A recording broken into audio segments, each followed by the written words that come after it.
The longtime friends take a cross-country road trip in their documentary Will and Harper, which Ferrell said makes him cry every single time he watches it.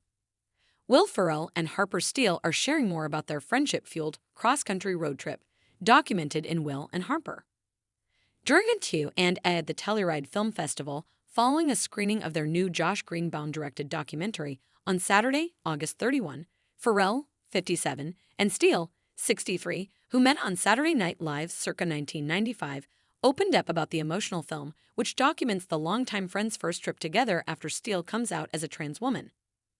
Steele noted onstage that the 16-day trip, which was first pitched by Ferrell, was not intended to be a representation of the trans experience, but rather a film about how friends should come together during moments of change or crisis. I will say, just as a trans woman, I don't think this is a representation of a trans woman walking through the world in either red states America, or really anywhere, because they don't have a camera. They don't have Will Ferrell, she said.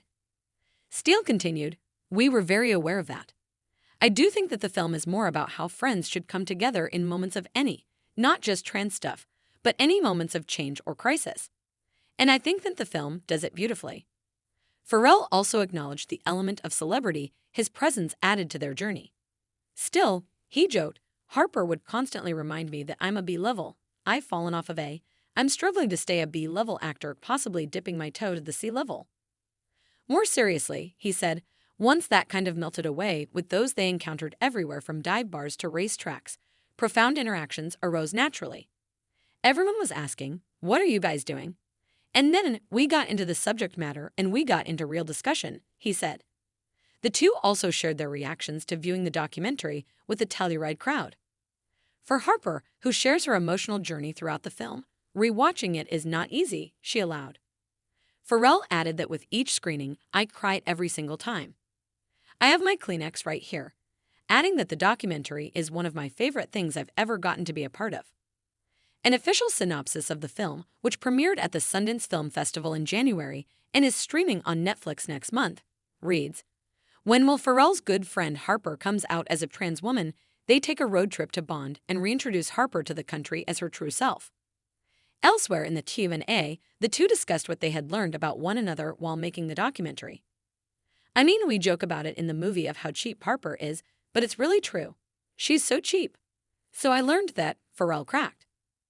"But I also learned she's just so incredibly articulate and one of the smartest people I really know in terms of these long, in-depth conversations we would have. And I felt like I was in class every day in a great way. Learning about the trans experience, learning the vernacular, learning everything," he continued. Steele spoke of the size of Ferrell's star entering this project. "Will has an agency, a team, a management team, and he's a brand. He makes a lot of money. I'm not cheap," she volleyed back to crowd laughter. "You should be paying for things." But she noted the Bud Light controversy last year, saying Ferrell's idea to make the film will likely also invite criticism.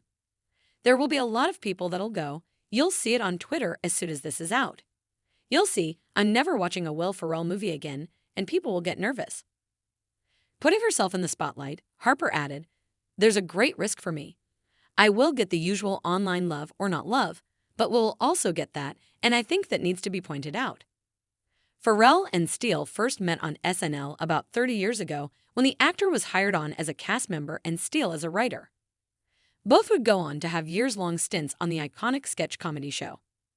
In a release about Will and Harper, shared by Netflix in February following the film's Sundance Film Festival debut, filmmakers said they were thrilled about how audiences received the movie with open arms at Sundance. "It's a movie about the power of friendship and acceptance that we hope can help shift the culture," they added. Will and Harper is streaming September 27 on Netflix. The 51st Telluride Film Festival runs through Monday, September 2.